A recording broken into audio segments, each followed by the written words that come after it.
મારો પિતવામ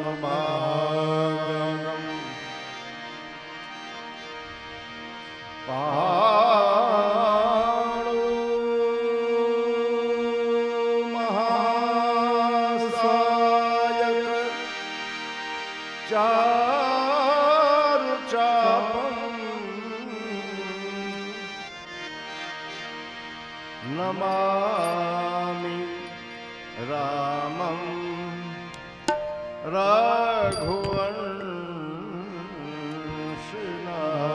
રઘુવંશનાથમ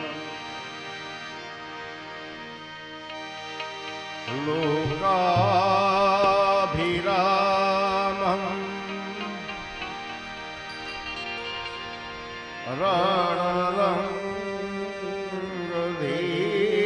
રણરંગધીરમ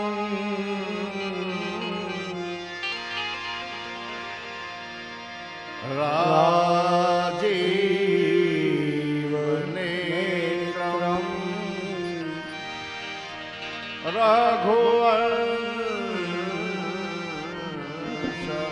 રઘુવંશનાથમ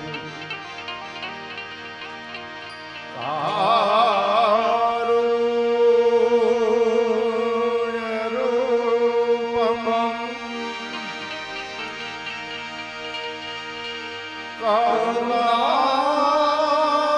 કરુણાકરંતમ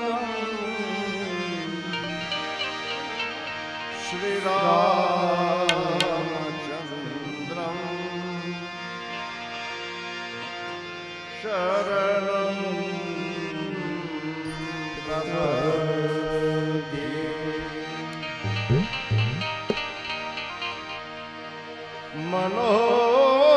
મનોજવમ મારુતતુલ્યવેગમ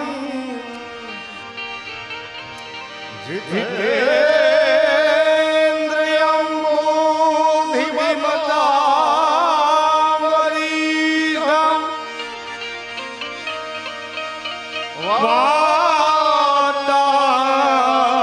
વાતાત્મજં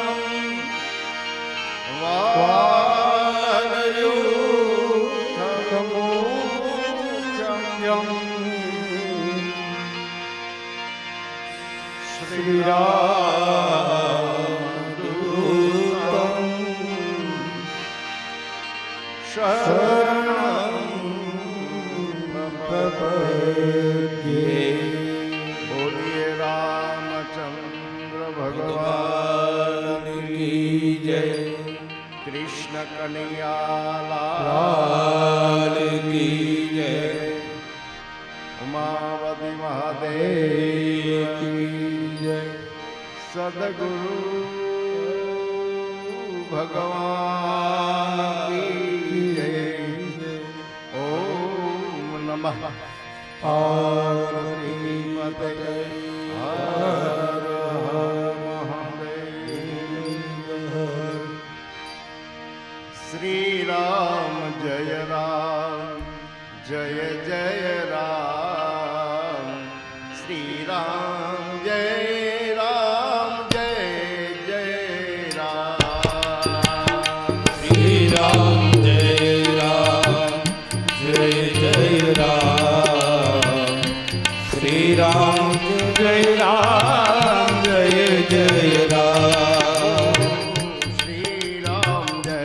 રામ જય જય રામ શ્રી રામ જય રામ જય જય રામ શ્રી રામ જય રામ જય જય રામ શ્રી રામ જય રામ જય જય રામ શ્રી રામ જય રામ જય જય રામ શ્રી રામ જય રામ જય જય રામ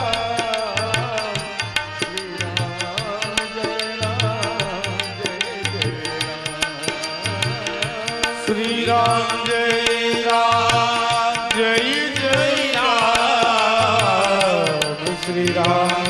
જય રામ જય જય રામ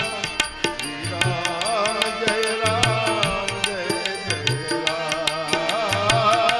શ્રી રામ જય રામ જય જય રામ શ્રી રામ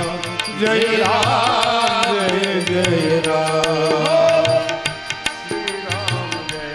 રામ જય જય રામ શ્રી રામ જય રામ શ્રી રામ જય રામ જય જય રામ શ્રી રામ જય રામ જય જય રામ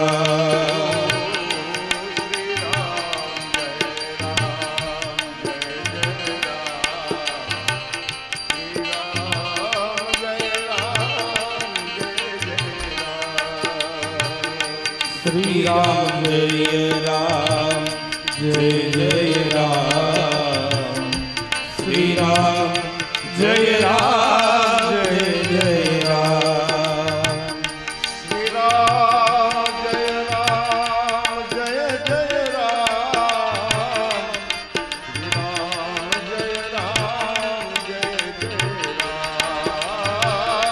શ્રી રામ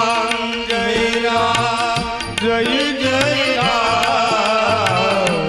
શ્રી રામ જય રામ જય જય રામ શ્રી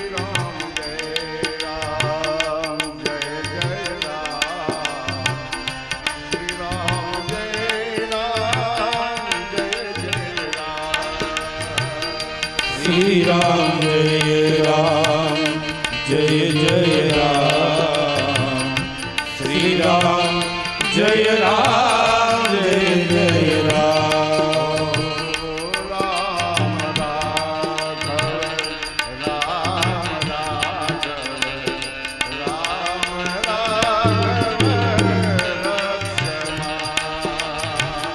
રામ રાઘવ રામ રાઘવ રામ રાઘવ હે કૃષ્ણ કેશવ કૃષ્ણ કેશવ કૃષ્ણ કેશવ કૃષ્ણ કેશવ કૃષ્ણ કેશવ કૃષ્ણ કેશવ પાહી માં ઓ કૃષ્ણ કેશવ કૃષ્ણ કેશવ કૃષ્ણ કેશવ પાહી માં કૃષ્ણ કેશવ કૃષ્ણ કેશવ કૃષ્ણ કેશવ પાહી માં રામ રાઘવ રામ રાઘવ રામ રાઘવ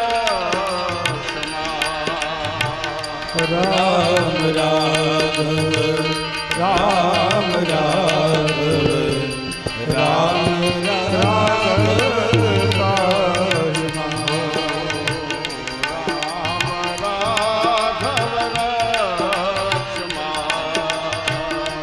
રામ રાઘવ કૃષ્ણ કેશવ પાહી માં કૃષ્ણ કેશવ પાહી માં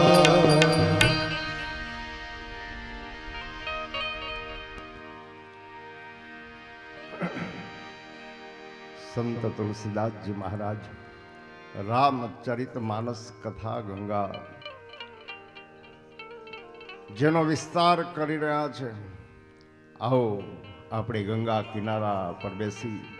અને રામચરિત માનસની ગંગા ધારા જે જાય છે એમાંથી શક્ય હોય તો ડૂબકી મારીએ. આપણા મન તનને અહીંયા ગંગા કિનારે પધરાયું છે તો હવે મનથી પણ કથા સાંભળવાનો એક પ્રયાસ કરીએ. તુલસીદાસજી મહારાજ સવારની કથામાં આપણે વર્ણન કર્યું છે એનું આપણે રસાસ્વાદન કર્યું.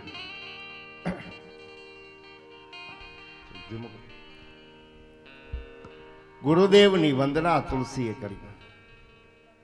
સદગુરુ મહારાજના ચરણની અંદર લાગેલી રજૂનો મહિમા સમજાયો કે આ એક મહાન ચૂર્ણ છે, ભવરોગને મટાડી દેનારું એક મહાન રસાયણ છે. આગળ પછી તુલસીની દ્રષ્ટિ ગઈ તો નખ ઉપર દ્રષ્ટિ પડી છે. તુલસી કહે કે ગુરુ મહારાજના ચરણમાં આંગળીના આગળના ભાગમાં લાગેલા જે નખ છે ને એ નખ નથી, તો મને મારા ગુરુદેવના ચરણમાં લાગેલા નખ છે ને એ મણિયોનો સમૂહ લાગે છે, મણિ છે. અને મણિ શું કરે? મણિના પ્રકાશની અંદર મારા આંખમાં જે અંધારું છવાઈ ગયું છે એ મોહનું, કામનું, ક્રોધનું, લોભનું, મમતાનું આ બધા અંધારાને દૂર કરી અને મને એ મણિયોના પ્રકાશથી મારા અંતઃકરણના આંખોને, નેત્રોને ઉગાડી દેવાનું કામ આ મણિયોનો પ્રકાશ કરે છે. એવું સરસ મજાનું વર્ણન કરી અને તેહી કરી બિમલ બિબેક બિલોચન બર્ણહુ રામ ચરિત ભવ મોચન. ગુરુ મહારાજના ચરણના આંખનો અંજન છે ને આંખમાં આંજે તો આંખની અંદરના જે દોષ છે, મોહ છે, ક્રોધ છે, લોભ છે, ઈર્ષા છે, અદેખાઈ છે, આ બધા જે દુર્ગુણો છે આંખની અંદર એ અંજન આંજે ને એટલે જેમ આંખના રોગ મટી જાય એમ અંતઃકરણના ચક્ષુઓ છે આ એ અંતઃકરણની અંદરની આંખોને ઉઘાડી દેનારું અને એની અંદર પ્રકાશ કરનારું એક તત્વ ગુરુ મહારાજના ચરણની કૃપાનું એક ફળ છે. આગળ વર્ણન કર્યું કે આ અંજન આંજી મારા હૃદયના નેત્રો ખોલ્યા. હવે શું કરું કે હવે મારા હૃદયમાં મને ચારે બાજુ હવે જ્યાં જ્યાં જોઉં છું અને જેની વાતે સાચી છે, જેની અંતરની આંખો ઉઘડી ગઈ છે ને એ માણસ પછી જ્યાં જોવે ન્યાય એને પછી બધે રામ રામ સ્વરૂપ દેખાય. એને પછી કોઈ દુનિયાની અંદર ખરાબ માણસ દેખાય.